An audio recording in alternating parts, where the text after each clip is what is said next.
die größten Verbrechen der Geschichte zu richten, brauchte die Welt ein System, das es so noch nie gab.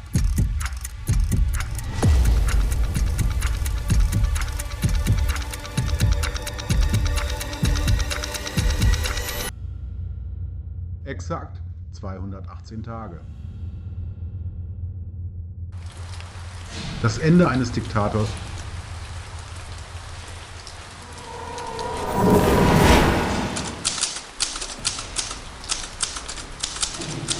oder war es der Beginn der digitalen Verschlüsselung?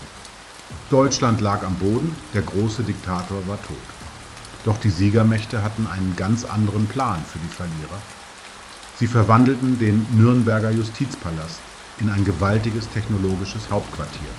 Zum ersten Mal in der Geschichte sollte ein ganzes Regime vor den Augen der Welt gerichtet werden, mit einer Methode, die es so noch nie gegeben hatte. Ein System, in dem Technologie nicht nur die Gerechtigkeit stützte, sondern zugleich der erste gewaltige Schritt in die digitale Verschlüsselung der Geschichte getan wurde. Der historische, schwere und unheilvolle offizielle Eröffnungssatz des britischen Richters Lord Geoffrey Lawrence, Präsident des Internationalen Militärtribunals von Nürnberg, halte ihn auf.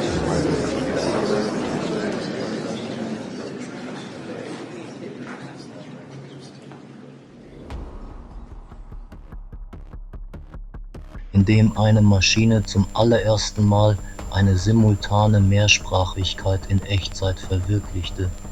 Obwohl Lord Lawrence in seiner englischen Muttersprache sprach, hörte jeder, der diese Kopfhörer trug, die Stimme in seiner eigenen Sprache, auch wenn der Klang kratzig und dumpf war.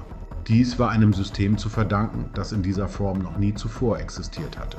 Es ging als der Moment in die Geschichte ein, in dem eine Maschine zum allerersten Mal eine simultane Mehrsprachigkeit in Echtzeit verwirklichte.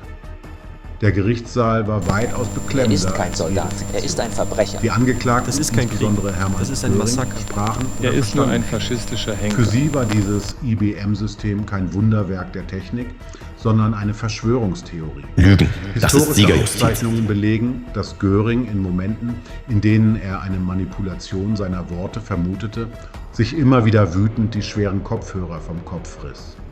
Vor den Dolmetschern lagen Schalter mit zwei Lampen, gelb und rot. Leuchtete das gelbe Licht auf, musste der Redner langsamer sprechen. Leuchtete das rote Licht, blieb die Weltgeschichte stehen. Der größte Prozess der Menschheit musste warten, bis die Maschine wieder bereit war. Doch das obere Stockwerk war nur die sichtbare Bühne dieses Theaters. Wenn man den Kabeln der Kopfhörer folgte,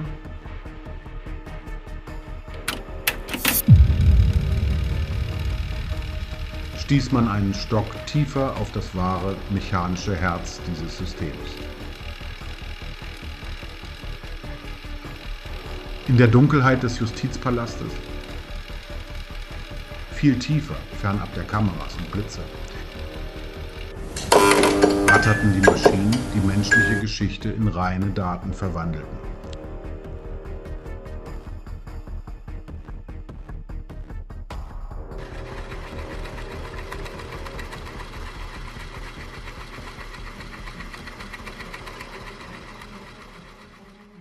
Da diese von den Maschinen verarbeitete Karte aus exakt 80 Spalten bestand, nannte man sie die 80-Spalten-Lochkarte. In diese Spalten wurden die Namen der Menschen, ihre Verbrechen und die Urteile des Tribunals eingestanzt. Mit mechanischer Präzision wurden die begangenen Verbrechen in kodierte Löcher verwandelt. Das gesamte Design, die Kodierung und die Fertigung dieser Karten und der Maschinen gehörten der IBM. Diese Kombination aus Karte und Maschine ist der düstere Vorfahre der digitalen Verschlüsselung bis in unsere heutige Zeit. Die Menschen, die einst ein riesiges Imperium regierten,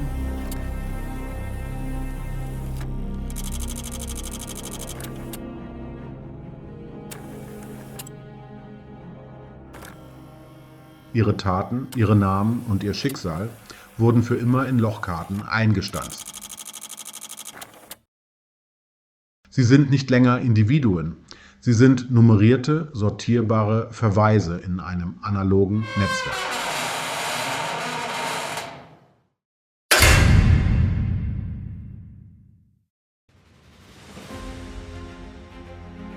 Einige Städte verbergen ihre Geheimnisse hinter dunklen Schatten. Und Sie, was denken Sie? Konnte Nürnberg den dunklen Labyrinthen der digitalen Welt jemals entkommen?